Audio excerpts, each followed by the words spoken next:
বিদ্যালয়ের শিক্ষাবর্ষের শেষ দিন উপলক্ষে ইতালির বেরগামো শহরের ফুলশি স্কুলে অনুষ্ঠিত হলো শিক্ষার্থী, শিক্ষক ও অভিভাবকদের এক মিলন মেলা। বিস্তারিত দেখুন বেরগামো প্রতিনিধি অশ্রু কাজীর পাঠানো তথ্যচিত্রে। পুরো ইউরোপ জুড়ে চলছে ছুটির আমেজ। একদিকে গ্রীষ্মকালীন ছুটির আমেজ আর অন্যদিকে বিদ্যালয়ের শিক্ষাবর্ষের শেষ দিন, তাই আনন্দের মাত্রাটাও শিক্ষার্থীদের কাছে একটু বেশি।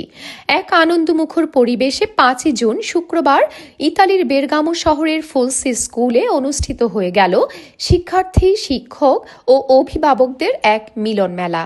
বাংলাদেশি শিক্ষার্থীরাও অন্যান্য ভাষাভাষী শিক্ষার্থীদের সাথে স্কুলগুলোতে পড়াশোনা করছে এবং ভালো ফলাফল করে বাংলাদেশি কমিউনিটিকে ইতালির বুকে পরিচিতি করে তুলেছে। বিদ্যালয়ের শিক্ষাবর্ষের শেষ দিন উপলক্ষে আয়োজিত অনুষ্ঠানে উপস্থিত হয়েছিলেন শিক্ষার্থীদের পিতামাতা। তারাও আনন্দ উল্লাসে মেতেছিল।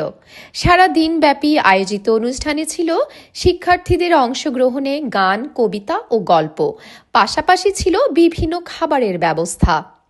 অনুষ্ঠান শেষে বিদ্যালয় কর্তৃপক্ষের পক্ষ থেকে ছিল শিক্ষার্থী ও অভিভাবকদের জন্য বিভিন্ন উপহার সামগ্রী। Bergamo, Italy, NTV Europe news.